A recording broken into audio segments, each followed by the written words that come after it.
you're just enjoying your golf. It's terrific to have you back here at 13th Beach where you won. Have you been around the course since you've arrived? Yeah, I played the Creek course yesterday morning. It's playing a little bit softer than last year, I think maybe because of the weather that they've been having, but the course is in great condition. Terrific. Have you been in touch with your brother at all? Just a couple messages here and there, but yeah, I think he's enjoying himself, so that's good. Is that okay, the sound? Oh, absolutely great start to his career. Do you play much with him socially?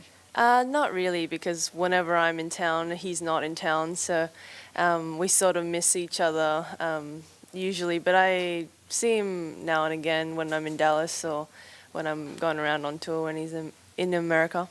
Terrific. Can I have some questions, please, from the floor?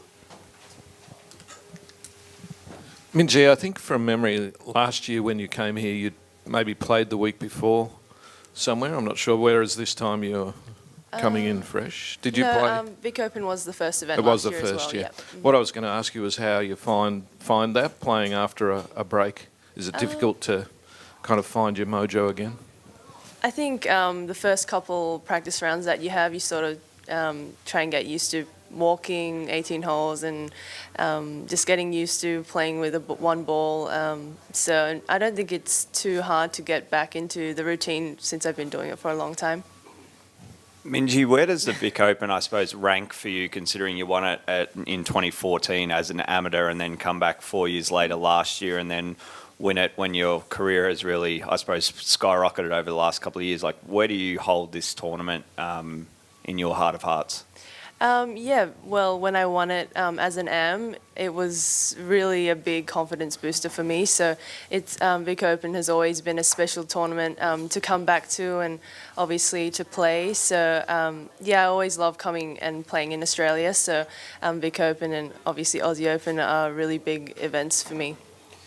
Minjee, how big a difference is it when you come to a venue like this where you have had some success as opposed to, I guess, playing at events where you might not have had similar success before? I always come into every event treating it pretty much all the same. So I just try and play my own game and I don't really think too much about it or try to put too much expectation on myself. So yeah, I mean, it doesn't rank too much differently to, I guess, tournaments that I've had experience at and not have had as much. Yeah, the yardages have changed a little bit this time around. I know it's going to be the same for everybody, but in terms of how you approach those holes that have changed, how do you, I guess, look at that? Well, I've only played the Creek course so far, and quite a few of the tees with teeing off with the men, so that's pretty cool in its own sense. And I think it will be a good test. Just depends on the wind, I guess. You're a process person rather than a results person. Is that a fair comment? Yep, I think so. Do you have something in mind this year that you want to achieve in a ranking sense, or is it just be a better player at the end of the year, drop your scoring average or whatever? Yeah, more in that sense. I try not to put a number on the rankings. I know I did last time. I wanted to crack into the top 10, but I think closer to obviously the world #1 spot, I think you can play more with your process goals, and then those will, if you hit them, then I think you'll eventually get to closer to that world #1 spot. Do you feel every time you come home you do more of this, and people notice you more and recognise you more, and I guess have higher expectations of you? Does that affect the way you prepare or get out there, or is it still the same Minjee that was here in 2014? I mean, obviously I've matured a little bit since 2014, but I try to think of myself as pretty much the same person and try to carry myself the same. So, yeah. Minjee, just talking about getting to that next level, say where area Jitanagarn and Sun Young Park, where is that gap? What do you need to improve on? Are there any specific things that could bridge that gap for you? I think probably length is probably one of the bigger factors. So I've been trying to work on that in the off season, and I'll probably be working on that for quite throughout the whole year too. Yeah. Obviously, first year Vic Open being on the LPGA, is it a bit of a discussion point as a tournament yet amongst your peers, particularly, I suppose, when you look at the equal prize money? I think a lot of the girls and obviously the LPGA are really excited for this opportunity with the European men's tour. It's something that we've never had before in an LPGA. I guess the whole tour, the events, this kind of event. So I think everybody's really excited for this opportunity, and we'll see how it goes. Just a further question about that bridging the gap thing. How do you get more length off the tee? How do you literally do that? And if you played with Area, how far behind are you right now? Well, most of the time, She hits 3 wood. May hits 3 wood, so but she can still outdrive me with 3 wood. So that's like a rocket. So I think it's the same for everyone. But I think a little bit of technical things and obviously hitting it pretty hard in the gym, and I think it's a mixture of both. Just to add to what Greg was saying before, this event grows every year. You won here as an amateur in 2014 and last year as well. But just to see the strength of the field growing each year, what does it mean as an Aussie coming back and seeing an event like this, getting bigger all of the time?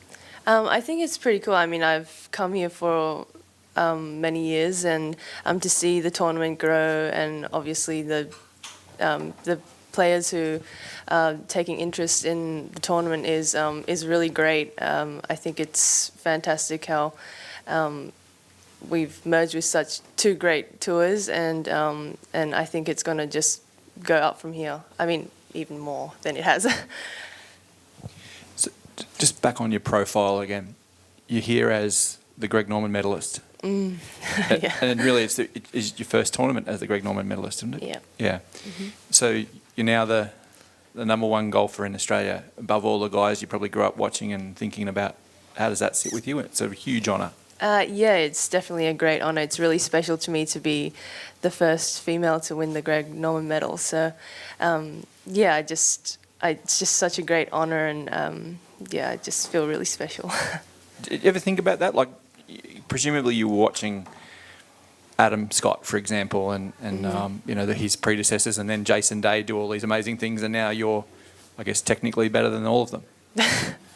I don't know if I'm technically better than all of them, but it's pretty cool to have the honour of being the Greg Norman medalist, and I know those guys are really great. Great athletes as well, so it's cool to be among their names. Any more questions? As one from me, at this beginning of the year, do you know exactly, or how far ahead do you plan your schedule for 2019? I pretty much have the whole schedule, roughly, pretty much until maybe August. Yes. So, depending on how I feel, I'll decide on the Asia events at the end of the year. Yeah, that's terrific. Any more questions? Anybody? Any more questions? No? Thank you. Thank you so much for coming in. I hope we see you during the week. Thank you. Thank you.